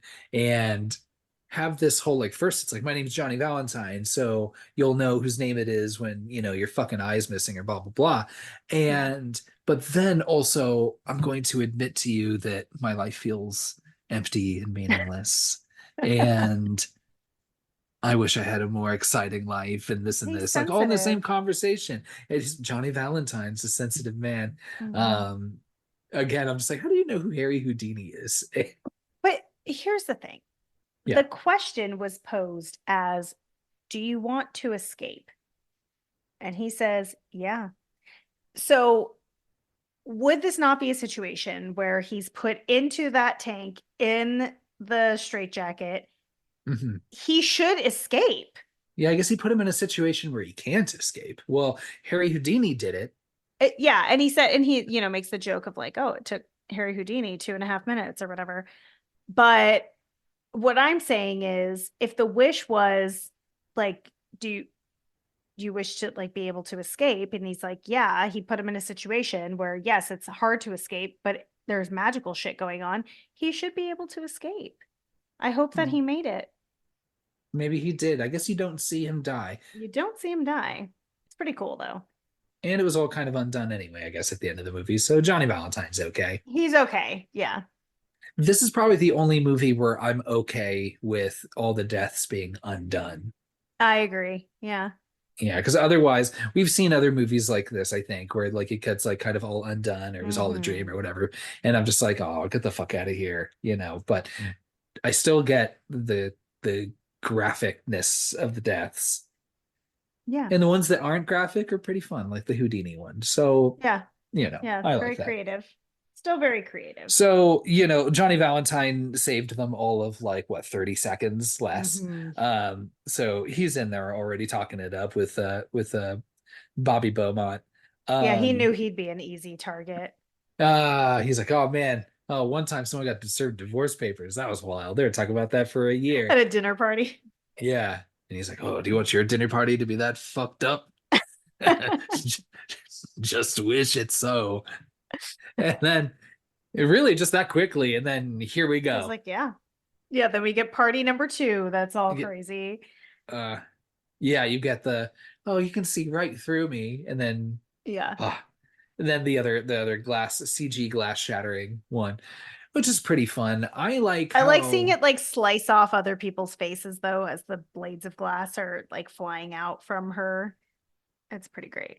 yeah, because glass just can only like just explode like that. Apparently. I guess so. The Yeah, you've effects got team could only, they were like, we can only make it explode. We can't make it shatter and fall to the ground. you've got the piano wire death. That's pretty Oh, that's good. fun. Yeah. Also feels very Hellraiser because isn't there a Cenobite that has all the wires wrapped around his face? Is that what they're called? Sounds like Cinnabon. I know. They I sound kind like of it. delicious. They are. Like I'm pretty sure a Cenobite is like when those The like little mini ones. Oh, they're so good. yeah. Um, and then you've got that one dude that got like a tube through his face. Like I don't know, but that was Mm-hmm. and his face was all stretched out and fucked up. Oh, I love that one too. I don't know what the fuck happened to him, but it looks great. Alex running around being like, Shannon, Shannon, where are you? Shannon's well, there's a mass of people escaping, and there's this Hmm. random dude who just, I guess, picked up Shannon and is just like running out with her. He's like, I guess this is a good time to get away with kidnapping. Well, to which I'm like, honestly, that's the best thing for Shannon right now is to get picked up Yeah. and taken out of here. So I guess I'm not really super, if I were Alex, I wouldn't be super concerned about that. Um, Yeah, really. She's like trying to get her back in there. And I'm like, no, let her go free with all the others. so as this chaos is ensuing, right, inside of this maze of a house with all these hallways and shit, Uh-huh. um, Yeah, it's a big ass house. you've got these confrontations between Alex and the Jinn being like, make your wish. We're here. You want all this to stop? Make your wish. She's like, And she's nope. like, nah, shit's staying unfinished. Get the fuck out of here. I Yeah. ain't doing shit. Um, One thing I love when I can't tell you any examples off the top of my head, but I love when statues come to life Mm. using practical effects, Yeah, the statues are so fun. They all look so good, and they look so good when they become Yeah. like people, like doing it. It's also really, I think the scariest part of the movie is the tense situation of her having to walk down that hallway, like knowing these statues are going to come to life. You just don't know when. Yeah. Like, I love how they're just like kind of zooming in on each of their faces. That's pretty fun. But that's after Robert England's death, right? Right. Well, I mean, he's still kind of alive when you leave him, when he has like that shit Yeah, coming but out of not his. in a great way. No, But no. that's a Just pretty fun, that's a pretty fun death. I bet that was fun for him. I like because that like this thing protrudes out of him, and Hmm. then this other snake little tentacle protrudes out of that. Yeah. It's a Yeah. They were pretty. like, who can we do like the most wild thing like coming out of his mouth? They're like, oh, you know who's used to wearing makeup, being in the makeup room for fucking hours? Robert England. Yeah, we can make him do that. He'd be You can make him fine. do it. And I think that was probably the last like major death. Was him. Yeah. I mean, because you've got also those security guards, Oh but yeah, all the they random security guards. They have some fun deaths too, but we don't know who the fuck those guys are. no. I mean, gosh, I would think you'd figure out pretty quickly bullets are not working. Yeah. So just get up and go and run. Yeah. But I do like, there was Also, they're one. statues. Would there like if I was a security guard and I was like, oh, like this is my job to like keep this party safe, and then I saw like walking statues, I'd be like, okay, well, this is past what I signed on for as the job, so I'm Yeah, gonna leave now. it's not under my purview to keep people safe in this situation like this. Yeah, Like, yeah, no, I'm good. I'm just another random civilian at this point. yeah, Um, I exactly. did like the one guy that got the mace to the fucking face, Oh and then you just yeah, see his smush. head just smushed in. Yes, yeah, that's Love a good great. face smush. Yes. Um, and then you have this final confrontation with the Jinn, who's got all of his statues behind him. Hmm. He's like, "Oh, also, by the way, put your sister in a painting. You don't like my painting? Oh, well then fuck it." Yeah. He is just such a. Oh, and also, gosh, during this party, when he is like coaxing things to life. Oh, also that painting that comes to life and kills somebody, where he's like Oh yeah, I just think kind of. it's like a Dr. Jekyll, Mr. Hyde situation. I think that's who Yeah. he's supposed to be. Or maybe, well, maybe Jack the Ripper. I'm not sure. So all this, that's what I wasn't sure. But while all this chaos is ensuing, like there's these like shots to the Jin who's like just really just kind of feeling himself. Like Oh, he's so he's into it. he's like, oh, just eyes closed, just kind of rubbing Hmm. himself a little bit. He's like, oh, Hmm. this is his party. This is what he's done. This is Yeah. what he was born for. This And was he's the wish that he was so horny for. yeah, This is and the I get, one. and that's, and I meant it when I was like, yeah, he gets real horny for wishes because you can tell when he's getting it, he's really Yeah. getting, I think, some sexual gratification from this. Yeah, I could see that. Yeah. Yeah.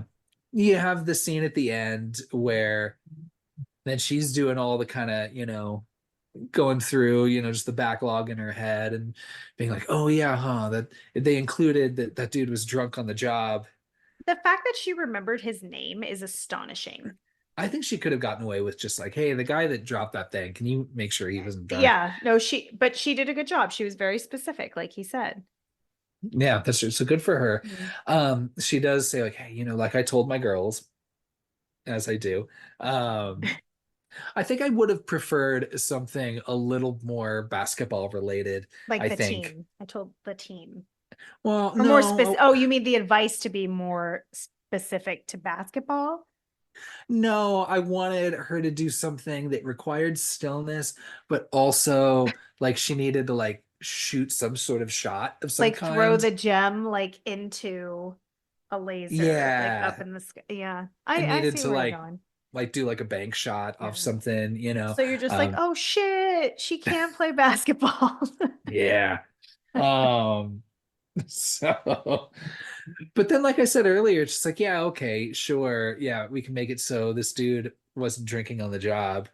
But also, when they cut to like the redone scene, right? Like, again, dude, you still have your beverage all over this fucking machine, man. You Yeah. need to fucking put a lid on it at Yeah. least, dude. Yeah. Put a lid on it, put it to the side, man. Watch another It should safety not video. be on that machine at all. Because even if he wasn't drunk, what's stopping from that same thing just happening the next day? Yeah. Yeah. You know, Absolutely. I think that's why they were Absolutely. so calm about it, because it Yeah. does happen all the time. I also like how like well put together he looks too. Like it's not just that he's not drinking, like his like hair is brushed all lovely and like he looks Hmm. all like clean. He's like, got it, thumbs up. Like it is a safety training video. And I'm like, okay, Yeah, just because he wasn't drinking that day doesn't mean he has his shit together. Like, let's calm down. yeah. So, um, but hey, gosh, like fucking the gin's like, ah, fuck, you got me. Damn it. Even Yeah. though I would have been like, you can't just do kind of like one kind of like fucked up thing on your way out. I don't Hmm. know. I'm sure. I again, I think that last wish was another risky one, Yeah. but it did work out. Yeah. Like I'd be like, I wish for you to not have your powers anymore. I mean, obviously someone else has wished that in the past because she tried to wish him dead and that didn't work. That was pretty fun. And when he was like, and he shoots his, blows his brains out and he's like, you Yeah. know, but that did hurt like a motherfucker. Yeah. He's like, couldn't kill me, but it hurt. And offering her a free wish like that, I was like, you didn't need to do that. So there is some, No, maybe it's hubris, maybe it's, definitely. just those not the foresight. Even the way he talks about himself when he's like disguised as the professor, Yeah. he's like saying what an all-powerful centuries old creature he is. So he's like, really, like, there's no hope. Like, you're fucking done. I'm just gonna play games until Yeah. I eventually all my little baby friends are released. I know, my little toddler baby buddies. Just gonna feed them all your fucking faces. I know. Oh, Jesus, that does sound terrible. Um, yeah, but fuck, he's like, all right, you got me. He gets fucking, his face gets all stretched to shit and he gets all pulled back Mhm. into that gem. And yeah, fucking problem solved. Movie over. No harm, no foul, because everyone's back to life. No, it actually ends up being worse because now she's gonna fucking date this guy that she doesn't want to date out of guilt and mourning. Like, I don't Yeah. even know, but like it feels so forced. And even he's like, because she's like, oh, like dinner and a movie, and he's like, hot dogs and a ball game. Even he's pretty put off by it. Be like, Yeah. Yeah, he's like, what the fuck is happening? Like, because now at this point, he's like, well, now it's just mixed signals. Like, come on, girl. So yeah, I think we actually get a not happy ending here for that situation. But I guess I'm glad everyone's still alive. I Most suppose of so. them. Most of them. Yeah. Yeah. Like I'm sure, Johnny Valentine is a family. He's, Aw. looking out for. So they still have their father. This is good. These are all good things, right? Sure. Sure. Um, yeah, gosh. So that takes us to the end of our movie. Yeah, just, definitely learned a few things about just being Hmm. very straightforward with your wishes and being very detailed. Extremely specific. Yeah. 100%. Yeah. Um, but yeah, dang, that wraps it up. Anything else you want to say before we close out with our last spits? The only thing I would add is it had been a while since I seen this movie before I Hmm. watched it to talk about it. But prior to that, I had watched it a lot as a kid.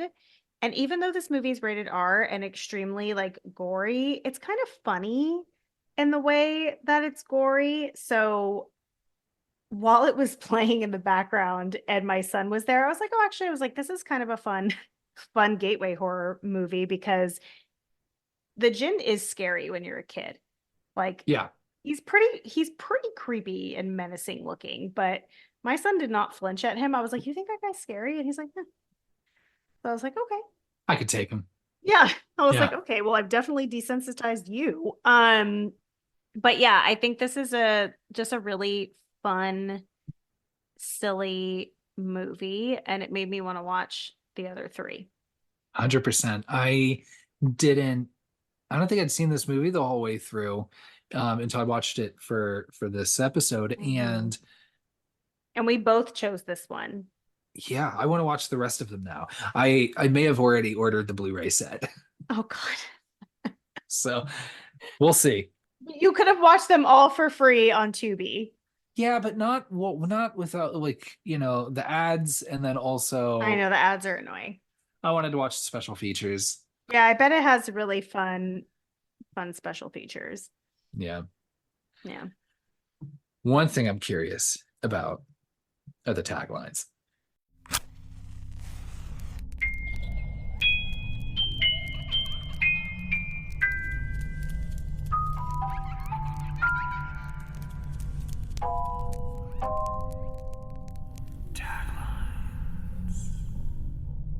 This one has some interesting taglines. I'm not going to say good or bad. Okay. I'm gonna let you give them a thumbs up or a thumbs down. There's 6. Okay. Okay. Your next wish could be your last. Okay. I think that's the one I've seen the most Probably. on movie posters. Um, these next ones are a little lengthy. Beg for your life, pray for your soul, but whatever you do, don't make a wish. But also, it doesn't make any sense because If you you beg can for your life, pray. isn't that a wish? In this situation, please don't kill me. Much less has constituted as a wish in this Yeah. movie. So I don't, I'm a thumbs down on that one. Okay. Thumbs up on the first one, thumbs down on that one. Okay. Don't make a sound. Don't make a move.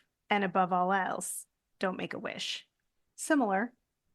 Don't make a sound, don't make a move. He's not like a fucking T-Rex. He's like, I can You still can see you. still, you're just staying real still. Yeah, that's not how this works. Thumbs down. Okay. I like this one. I like it because I don't like it. Magically powerful, supernaturally evil. Doesn't it kind of sound like they're talking about like cereal? I was gonna say it's just like Lucky Charms. Thumbs up. Yeah, it's magically delicious. Yeah. Okay. Be careful what you wish for. Didn't we already do that? No, it was your next wish could be your last. Oh, This okay. is be careful what you wish for, which I think other movies have used too. That's where I've seen that one. So, okay, retroactively, thumbs down to the first one. So I can do a thumbs up to this one because this one's better. Your next wish could be your last is the one that you're giving a thumbs down to instead of be careful what you wish for. Yeah, if anyone's keeping score, as you should. I Yeah, think your next wish could be your last is better because you could use be careful what you wish for like as a Disney movie like tagline. You sure. could. I think you could. Okay. Maybe that's just Well, me. Okay, there's one more. If 3 wishes are granted, hell will be unleashed on the earth, which kind of gives you some plot. only if the person making the wishes is the person that awoke the jinn. So you I need mean, they're you not need going to to give be you that much specifics. Jeez, then it wouldn't yeah. be a tagline. It'd be a little too long. You've read much more longer convoluted taglines. I So definitely have. I wouldn't be I, shocked if it was a short paragraph. I like magically powerful, supernaturally evil, Magically delicious. Yeah. magically delicious. Yeah. At least they're all fun. They're all fun. I Yeah, I think. think so too. And I think just with this movie, just above all else, fun is Yeah, how I would describe this movie. absolutely. Um, do you mind giving your boo score first? Want me to give my boo score first? Yeah. Okay, I was really torn between this may feel extreme. I was torn between like a 3.5 and a 4. I thought I enjoyed this movie out of nostalgia, like from when I was a kid watching it. And then watching it on like 2 days ago for the first time in a really long while. I had so much fun watching it and had forgotten so many of the fun things that happened. I was just having such a good time and I was actually really excited to watch it a second time. So I'm going to give it a 4. I'm going to be generous because I think it's really, really fun. Yeah. I'm going to give 4 boos. I'm glad I let you do that first because I was going to open with the same thing. I was honestly, I was stuck between anywhere between a 3.5 and a 4.5. Ooh, This movie spicy. this movie is bonkers. This movie is pretty perfect. Yeah. And everybody, all the characters are fantastic. I Mhm. love everybody in it. The cameos, as dumb as they are, but I love having them all here. It's fun to see all those guys in one movie Yeah. too. And just again, this gore, it's like yeah, I mean, you can watch like Terrifier, where just like, yeah, okay, it's just sharp objects cutting people up and to the point where people just become just bloody, just pulps of flesh. But it like Hmm. the creativity of this, and this is where like the So fantasy part creative. really is underscored here.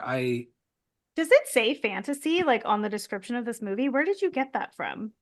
Tubi. I would not call this fantasy. I would just call it horror. I would call it horror fantasy. I would not. Well, I would, so get the I fuck. fucking disagree. So so fuck you, you Fuck. lying sack of shit. Yeah, with your Um, fucking lies. so I'm gonna give this 4 boos. Okay. With honestly the potential to grow from there. This, I don't have that same nostalgia necessarily for this, so I was coming in real fresh, but I was like, Yeah, that's exciting. this movie is absolutely just fucking bonkers and pretty awesome. And Yeah, I was really excited when you said that you thought it was awesome. I was like, yes, finally, I have someone. I have someone I could talk about Wishmaster too. I think the one reason I did not, I was trying to figure out like how I didn't watch this earlier. But Yeah, that's a great question. so remember when I've said earlier that I'm not the biggest fan of vampires? Mm-hmm. If you look at the cover of that, I he know looks it. like a fucking vampire, does he not? He's got the fangs. That picture, yeah, it looks like he's a little vampire. Yeah, that's okay. And I think that's why I was like, Draculas don't grant wishes, whatever. Um, but so I'm I still mean, not going to unless watch it. you're wishing for eternal life. That's true. You can do that. Um, yeah, I mean, I think all the actors are fucking great in this. I think everyone's pretty game. Again, it's a yeah, it's 90 minutes, but I really think you could still probably cut 5 to 10 minutes from this movie. It'd be just fine, just real Hmm. breezy. Um, and then you've got like so many side characters like that professor or fucking Nick, you Yeah. And know? even all the victims that you only meet for like a couple minutes, you Yeah. still like feel like they're characters, which isn't always the case in a movie that has like a really high body count. Yeah. High body count and just the creativity behind it. I love it. Yeah. And just like the vibe of this movie, like again, it's like it's 1997, feels a lot more like 1992, Hmm. Yeah. Again, this something just gives me just those kind of Tales from the Crypt vibes. Hmm. I get why, and we'll see with these other movies. This is the only one where it says Wes Craven presents. Yeah. Probably for the others, he's like, Yeah. ugh. The You're first like, one, yeah, maybe. yeah. Yeah. But yeah, 4 boos. This movie's fucking Yeah. great. I love it. I'd recommend it to everybody. I Very agree. cool. And I also would recommend if if you enjoy it, which you probably will, to rewatch it because if you the first time you watch it, obviously you're going to be the most distracted by whatever crazy kill is right in your face. But if you rewatch it and you look in the background, so like they'll be showcasing one kill, like we'll say like tree face lady. But if you look in the background, there's so much chaos happening in Yeah. those scenes, even like in the police station scene, like all of those like wild scenarios. It's so fun to just kind of peek at what else is going on and see what else you can find because I feel like I always find little different things every time I watch it. Love it. Dang. Okay. Well, yeah, I'm glad we came in real high on this movie. Yeah, me too. Yeah. Dang. Okay, that's all I got. Anything else you got? Nope, that's it. Well, take care. And just I'm Don't not wish saying, things to strangers. yeah, don't talk to strangers, first of all. And also don't tell them about things you Don't wish for, and don't Yeah, don't Yeah. overshare about, regrets that you have in your life or, whatever makes you sad. But like, just keep it to yourself. Keep it to your fucking self. Kyle, Please. how are you? I'm doing great. End of conversation. I wouldn't even say that. I'd be like, get fucked. Goodbye. All right. I want you to leave. That's what you can say to everyone. So, on that note, goodbye, everybody. 3, 2, 1, ghost.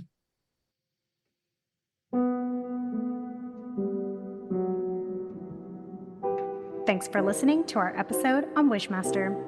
If you enjoyed this episode, subscribe to our podcast and leave us a killer review on whichever platform you choose to listen. You can find us on Instagram at 321GhostPod to give us a follow and see what we have coming up in the future. Also, feel free to share your thoughts on the movies we've covered in the comments.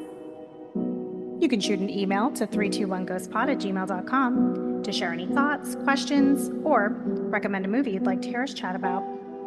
Next week, we're wrapping up June with our first found footage film, Creep. Thanks again for listening, and remember, we're as horny for movie recommendations as that gin is for wishes. So don't be shy. 3, 2, 1, ghost.